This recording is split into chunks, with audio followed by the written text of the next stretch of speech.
बिस्मिल्लाहिर्रहमानिर्रहीम। अस्सलाम वालेकुम नाजरीन। एक तरफ तो फैज़ाबाद धरने की गूंज सुप्रीम कोर्ट के बाद पूरे मुल्क में उठ रही है, तो दूसरी जानिब फैज़ाबाद धरने के जो मास्टर माइंड है उसकी भी तलाश शुरू की जा रही है।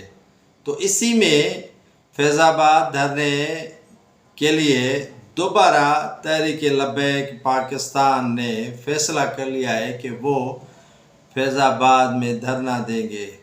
कहीं दूर तारीख नहीं दे रहे, इसी इतवार को 5 नवंबर को फैज़ाबाद के मकाम पर किसी सियासी तौर पर इस्तेमाल नहीं करेंगे ये धरना, लेकिन तहरीक लब्बैक पाकिस्तान के जो सरबराह हैं सैयद रिजवी, मरहूम अल्लामा खादिम रिजवी के बेटे, उन्होंने ये ऐलान किया है कि वो इस मरतबा कोई सियासी जलसा नहीं करेंगे, अलबत्ता फ़लस्तीन के निहत्ते मज़लूमों को हिमायत में वो एहतजाजी धरना दे रहे हैं। जी हाँ, सुप्रीम कोर्ट के चीफ जस्टिस को तलाश है फैज़ाबाद धरने के मास्टर माइंड की, तो दूसरी जानिब TLP के कारकुनान अपने लीडर को फैज़ाबाद के मकान पर दोबारा 5 नवंबर को धरना देने के लिए लेके आ रहे हैं। देखते हैं कि उस धरने